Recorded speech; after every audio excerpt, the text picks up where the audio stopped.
À Gaza, la faim tue de plus en plus. Depuis le début de la guerre, environ 30 Palestiniens sont morts de malnutrition.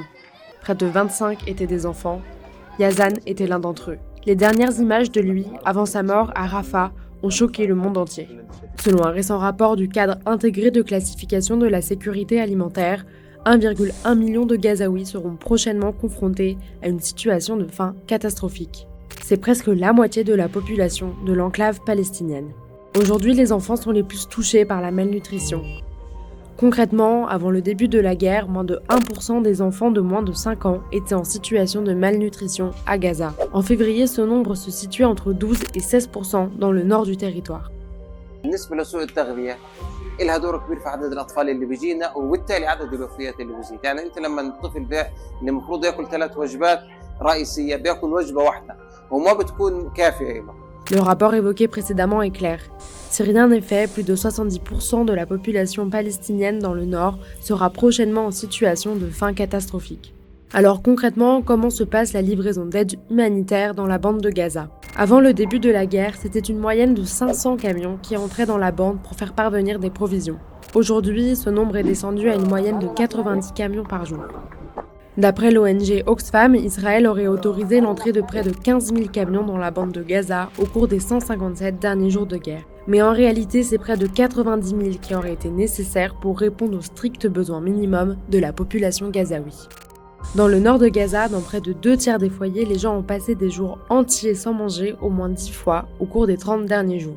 Cette entrave à l'entrée de l'aide humanitaire est due à plusieurs raisons. Premièrement, Israël autorise seulement l'entrée de l'aide humanitaire via 2 checkpoints, Rafah et Karem Abou Salem, depuis le 17 décembre.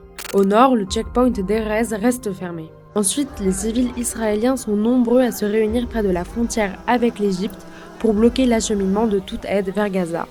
Enfin, l'entrée de l'aide humanitaire par voie terrestre est soumise à un protocole méticuleux d'inspection à plusieurs niveaux, ralentissant considérablement son accès à Gaza. Pour cette raison, les livraisons d'aide humanitaire ont commencé par voie aérienne et maritime. Mais cette solution reste limitée et beaucoup de problèmes ont été recensés. D'abord, certains colis ont été largués dans la mer au lieu d'être largués sur le territoire gazaoui. Les parachutages ne sont pas sécurisés. Début mars, 5 civils sont décédés alors que l'un des parachutes ne s'est pas ouvert. Les mouvements de foule lors des distributions alimentaires constituent également un danger. Fin février, près de 110 Palestiniens sont décédés suite à des tirs israéliens alors qu'une foule s'est ruée sur un convoi d'aide alimentaire dans la ville de Gaza. Alors Israël a-t-il recours à la famine comme arme de guerre et l'entrave de l'aide humanitaire est-elle légale ?